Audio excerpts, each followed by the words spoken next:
वहाँ पर क्रिकेट और फुटबॉल खेलने के लिए वो जमीन वहाँ किराए से लेता है। किराए का जो भी महीना वार्षिक आता है वो अपने जेब में रखता है या संस्था को देता है, ये भी हमें पता नहीं है।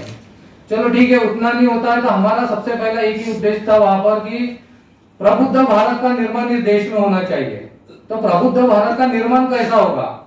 जब हम लोगों को बौद्ध धर्म की दीक्षा देंगे अदर समाज को, तभी प्रबुद्ध भारत का निर्माण होगा। परंतु दीक्षा भूमि जो ऐतिहासिक भूमि है, ऊर्जा भूमि हमारे लिए, वहां पर हमें बौद्ध धर्म की दीक्षा देने के कार्यक्रम नहीं होने देते। हमें वहां परवानगी दी जाती है, उसके बाद में हमारी परवानगी नकार जाती है। तो परवानगी देने का अधिकार किसे होता है? परवानगी देने का अधिकार बंदे जी सुरेश ससाई जी को होता है, क्योंकि वो अध्यक्ष है। उन्होंने हमें परमिशन दे दी है, परंतु उसके इर्द गिर्द रहने वाले लोगों ने बंदे जी के कान भर के, या हो सकता है कि उनको मिस गाइड करके हमें वो हमारी जो 1 लाख लोगों को बौद्ध धर्म की दीक्षा देने का कार्यक्रम था वो रद्द किया गया है। परंतु अब वो बात जो हो गई, हमें उसे छोड़ना पड़ेगा। अब हमें आगे क्या करना है दीक्षा भूमि के लिए, उसके ऊपर में हमें फोकस करना होगा।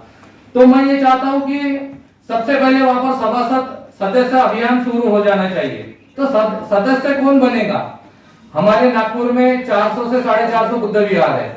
अगर एक बुद्ध विहार का एक व्यक्ति भी अगर सदस्य बनता है तो 400 बुद्ध विहार हमारे नागपुर में और 400 सदस्य बन सकते हैं। तो दीक्षा भूमि ये नागपुर के लोगों की नहीं है, दीक्षा भूमि ये पूरे भारत के लोगों की है, पूरे वर्ल्ड के लोगों की है। तो हम ये अभियान एक चलाएंगे कि महाराष्ट्र के लोग, जितने भी महाराष्ट्र में बुद्ध विहार है, वो सभी लोगों ने वहां पर सभासद सदस्य बनना चाहिए। अगर वो सदस्य बनते हैं 500 रुपए भर के, ऑनलाइन हम लोग दीक्षा भूमि जो कमेटी है उनके अकाउंट में, हम जो भी सदस्य बनना चाहते हैं वो डायरेक्ट अकाउंट में पैसा जमा करेगा। वो एक फॉर्म रहेगा, फॉर्म हम लोग सब इकट्ठा करके हम वहां के जो भी ऑफिस है हमारे दीक्षा भूमि का, वहां जाके हम फॉर्म सबमिट करेंगे। अगर 10 या 15 दिन में इन लोगों ने हमारी सदस्यता ग्रहण नहीं की तो हमने उसका दूसरा पढ़ाई ये निकाला है कि चैरिटी कमिश्नर में जाके हम वो सदस्य अभियान दीक्षा भूमि के अध्यक्ष जो भी सचिव है वो नहीं दे रहे करके हम लोग चैरिटी कमिश्नर में जाएंगे और उन्हें वहां पर वो फॉर्म देंगे और वहां पर हम अपनी दखल रखेंगे। अगर हम लोग वहां अपनी दखल रखते हैं और चैरिटी कमिश्नर के ऊपर में हम दबाव बनाने में कामयाब होते हैं तो ये समझ लो कि 1000 लोग वहां पर सदस्य बनेंगे। ये हमें जंजीर तोड़ना होगा। कौन सी जंजीर तोड़ना है? हमें ये जंजीर तोड़ना है कि अध्यक्ष का लड़का अध्यक्ष नहीं बनना चाहिए। दीक्षा भूमि ये ओपन होना चाहिए, सार्वजनिक होना चाहिए, सभी सदस्य लोगों के लिए होना चाहिए, सार्वजनिक वो दीक्षा भूमि होना चाहिए। तो इस जंजीर को हमें तोड़ना है, तो हमें सभी लोगों को जागरूक करना होगा। तो हमारा मुद्दा अध्यक्ष बनना नहीं है। मैं बंदे जी ने भी क्लियर कर दिया कि हमें अध्यक्ष या सदस्य कोई नहीं बनना है, परंतु बंदे जी की भी इच्छा ऐसी है कि वहां पर बदनामी नहीं होना चाहिए, वो कॉलेज वहां से हट जाना चाहिए। हमारे पास और जगह है, हम वो कॉलेज को वहां शिफ्ट कर सकते हैं, परंतु ये जो अध्यक्ष लोग हैं, जो सचिव लोग हैं, वो करना नहीं चाहते। तो इसके लिए हमें दबाव बनाना होगा। हमें चैरिटी कमिश्नर के ऊपर में सबसे पहले दबाव बनाना होगा। मैं पूरे विश्वास के साथ बताना चाहता हूँ, अगर 1000 लोग या 500 लोग मेंबरशिप बनते हैं, उसी दिन चैरिटी कमिश्नर का जो भी कमिश्नर होगा उसके बिल्डिंग के आजू बाजू में 10,000 लोगों को जाके घेराव करेंगे और उसी दिन उसको मान्यता लेना पड़ेगी और सभी को सदस्य बनाना पड़ेगा। ये हम लोग सामने में बात रखने आ रहे। तो ये शुरुआत ये नहीं होती है कि आज हमने एक छोटी सी मीटिंग ले ली और कल सब लोग अपने अपने घर में जाके सो जाओ, फिर बाद में देखेंगे क्या होगा। ऐसा बिल्कुल नहीं होने वाला। आने वाले समय में हम लोग चाहते हैं कि दीक्षा भूमि से एक संदेश निकलना चाहिए पूरे बुद्ध विहारों में। सभी नागपुर शहर में 400 बुद्ध विहार में एलईडी टीवी, जैसे टीवी लगी हुई है वैसी टीवी लगे होने चाहिए।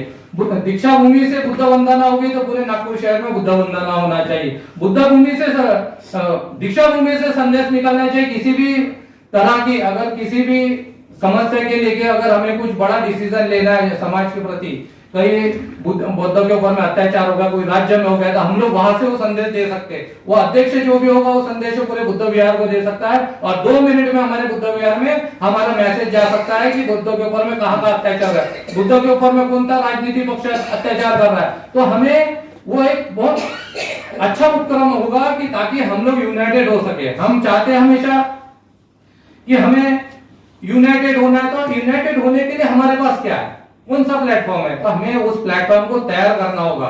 हमें ये बात रखनी होगी, किसके सामने रखनी होगी? दीक्षा भूमि के अध्यक्ष के सामने रखनी होगी, सचिव के सामने रखनी होगी। आज होता परिस्थिति मैंने देखा हूं कि जो व्यक्ति लड़ता है दीक्षा भूमि के लिए या कोई आंदोलन के लिए, जो हमारे आंदोलन है, दलितों के आंदोलन हो जाए, SC ST के आंदोलन हो जाए या बुद्धिज्म के आंदोलन हो जाए, पर ये आंदोलन का लीडिंग कौन करता है? आप अच्छे से सुन लो मेरी बात। वो आंदोलन की लीडिंग करते हैं बीजेपी के या कांग्रेस के जो पदाधिकारी है, कार्यकर्ता लोग हैं, उस आंदोलन को लीडिंग करते हैं। और उस आंदोलन को लीडिंग करने से हमारे आंदोलन जितने भी होते हैं वो पूरे फेल होते जाते हैं। हमने देखा अंबाझरी का जो आंदोलन था उसमें कौन लोग लीडिंग कर रहा था? पूरे कांग्रेस पार्टी के लोग थे, वो लीडिंग कर रहे थे। वो आंदोलन हमारा फेल हो गया। तो जितने भी हम लोग आंदोलन कर रहे हैं, ये सभी हमारे आंदोलन फेल होते जा रहे हैं। तो फेल होने का कारण क्या होता है, तो हमने उसके भी चिंतन करना चाहिए कि हमारा आंदोलन क्यों फेल हो रहा है।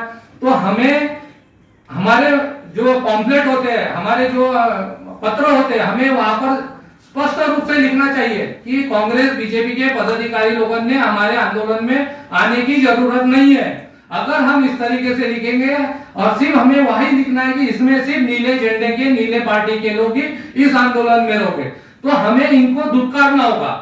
ये बाबा साहब का नाम लेते हैं, बुद्ध का नाम लेते हैं और दूसरे पार्टी के साथ जाके ये लोग हमारा हनन करते हैं, हमारे वहां पर बदनामी करते हैं। तो ये बदनामी हमें रोकने के लिए ये भी हमें एक प्लानिंग तैयार करनी होगी। नहीं तो हमारा जो मिशन है, हमारे जो आंदोलन है, यही लोग हमारे आंदोलन खत्म करेंगे। इस बात को भी हमें समझना होगा। तो हमें जो बाबा साहब का नाम लेके चुन के आता है, बाबा साहब का नाम लेके आरक्षण सीट पे चुन के आता है, उसे हमें धुतकारना होगा। और धुतकारने की हिम्मत जब हमारे पास होगी, जब हम इकट्ठा हो गए। अब इकट्ठा हो गए, हम एक आंदोलन खड़ा करेंगे, तो मुझे पूरा विश्वास है जब इन लोगों को यह समझ में आएगा कि नहीं, समाज ने हमें धुतकार दिया है, समाज ने हमें दूर कर दिया, समाज हमारे से दूर हो गया, वो इसलिए दूर हो गया कि उसने बाबा साहब की विचारधारा छोड़ा है और दूसरी विचारधारा को पकड़ा है, दूसरी विचारधारा को लेके वो काम कर रहा है। इस बात को भी हमें समझना होगा।